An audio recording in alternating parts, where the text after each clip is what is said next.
What is going on, everybody? It is Dylan with DFS bringing you a brand new video. Today's video, I'm going over the Monday night two-game slate. These two-game slates are the ones that I really like. I think showdowns are fun and interesting, but you have to hit pretty well in order to cash on a tournament, or if you play cash on a showdown, by all means. But you have to be pretty perfect on it in order to, just because there's so little plays that if you miss the big time player, you're not usually going to cash.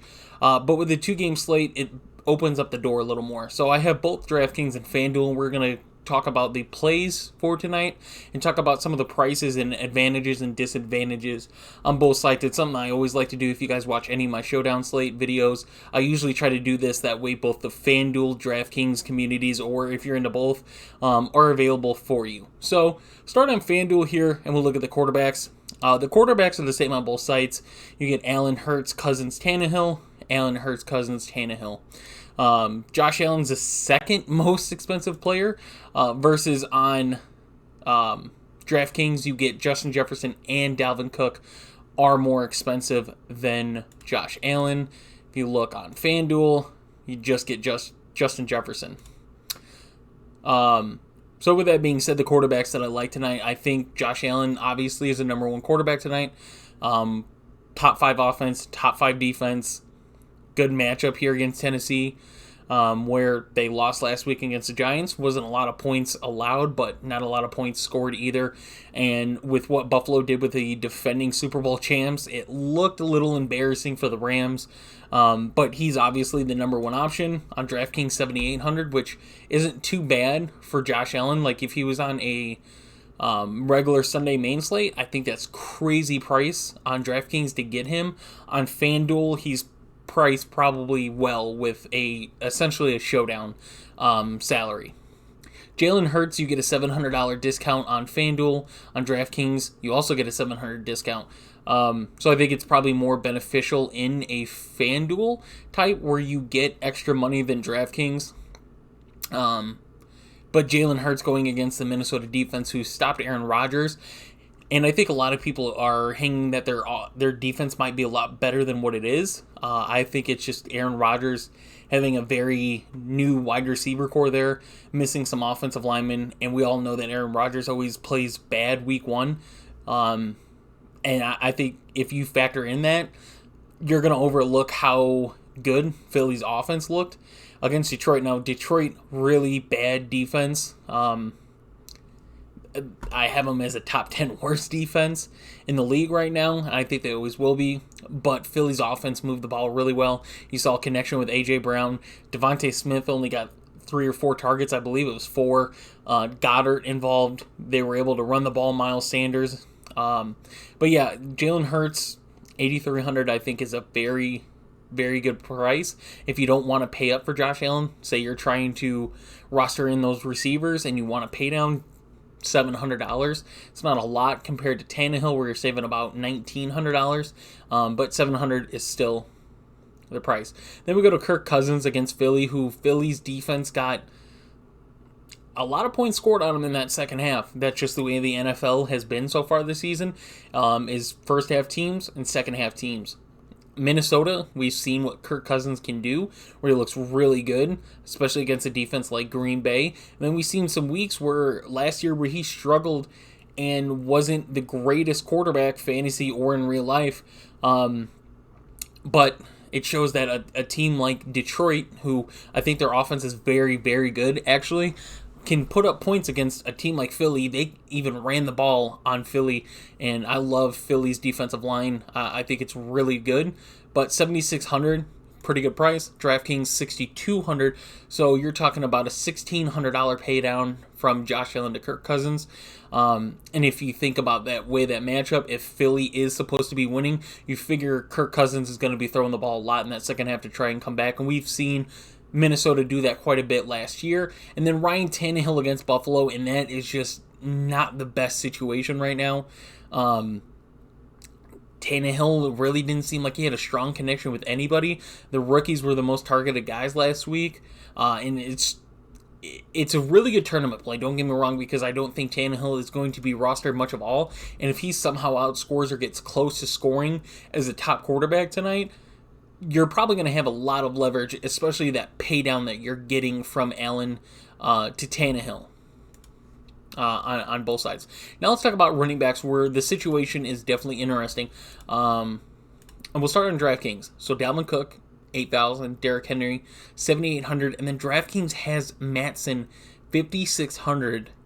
The third most expensive running back is the backup running back for Minnesota, which is interesting. Now on FanDuel, Derrick Henry is the most expensive running back by 600. You get Dalvin Cook at 8,200. So you get a discount on FanDuel for Dalvin Cook than you do on DraftKings, where he is the most expensive running back, but Derrick Henry is right there behind him. So it's not like you're paying down really. It's a $200 difference. Whereas FanDuel, we're talking 600. And Cook isn't even the most expensive. So Cook just seems like the more playable guy here. Better matchup, better game script for Dalvin Cook. And you get that discount. And then you get Miles Sanders, Dontrell Hillard, who is out already, Singletary, Gainwell, Matson down there. DraftKings, you get Sanders, Singletary, Gainwell, Moss. So a different look. To me, the only running backs that I'm really interested in playing is probably Dalvin Cook and Devin Singletary. If I had to go another running back, I'd go Miles Sanders, but it's just so hard to trust Miles Sanders. On FanDuel, you're paying $7,000. On DraftKings, you're paying $5,500. So between the running back 2 and 3, we're talking about a $2,300 difference on DraftKings. On FanDuel, we're only talking about $1,200, which is crazy. And if you look at Devin Singletary's price, like, I think FanDuel, for what Miles Sanders did produce last week, is a fair pricing. DraftKings, you're still getting that discount of what he was last year, to where he was very hurt. Even if he did play, he wasn't heavily involved. So DraftKings has that pricing. FanDuel priced for what he's done so far this year. So you get a huge discount playing Devin Singletary on FanDuel. DraftKings, you get that discount in Sanders and Singletary. Like, it's a 50-50. It's a $200 difference here, $200 difference up on the top 2 running backs.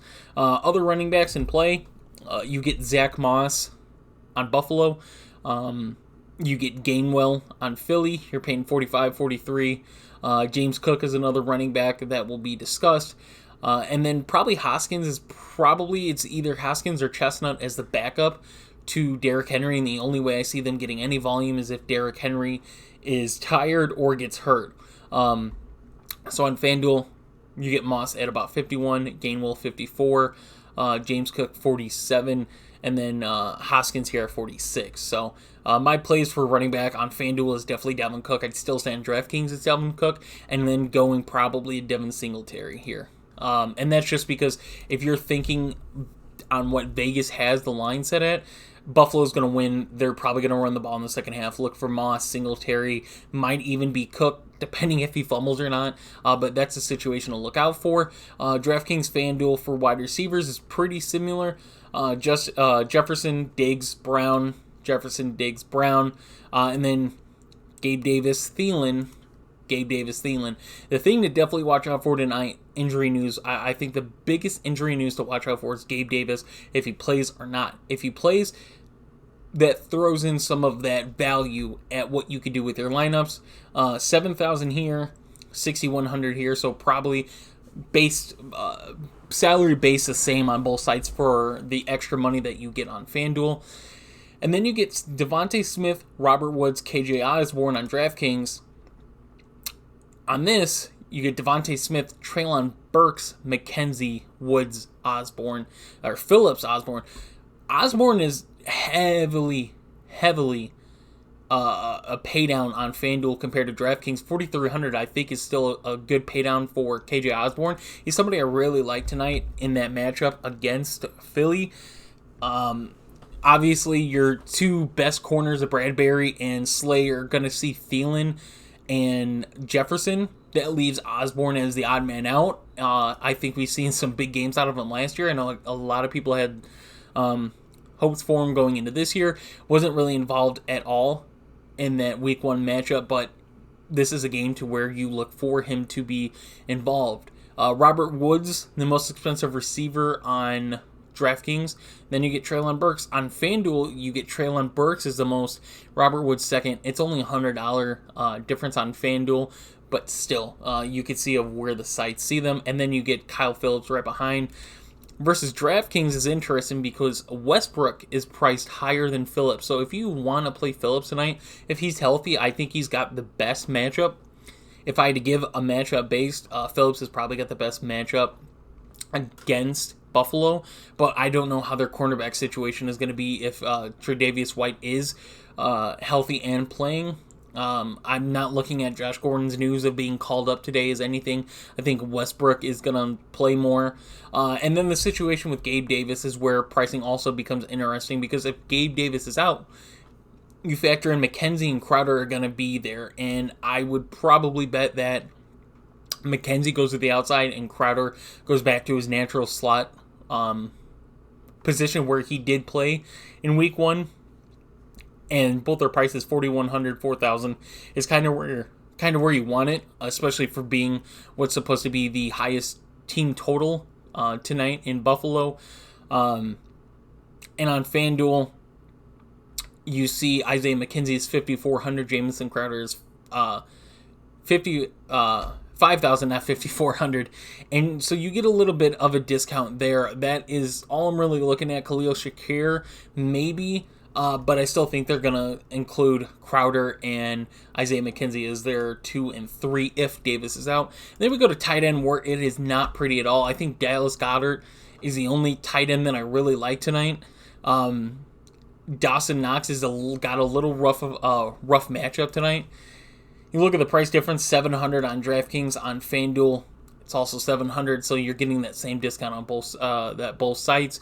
But I think Dallas Goedert's probably got the best matchup of this. Dawson Knox wasn't really targeted last week at all, and that's worrisome, especially with, like I said, a little rough matchup. If Davis is out, maybe we do see Knox used a little more, but just the coverage that's going to be on him doesn't favor him at all. And then you get Irv Smith Jr., who wasn't included at all on that offense, has a very rough matchup. And then Austin Hooper and Swaim for Tennessee.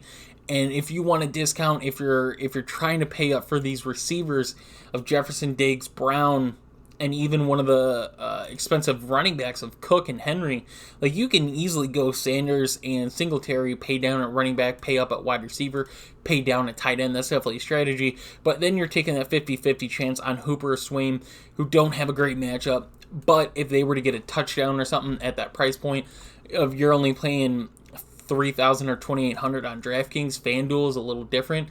You're talking 48 and 46. That is something that's playable. It's not the greatest situation, not a great matchup at all, but for the price you're paying, maybe it benefits you. But just that price difference of $700 on FanDuel versus DraftKings, you're talking $1,000. That's maybe some leverage that you get. Defenses, I'm just going to go with the Bills defense. There's the Vikings Eagles. I can either see Philly's defense play what they played, and the same thing for the Vikings, just play well, or it's probably going to be a high-scoring game.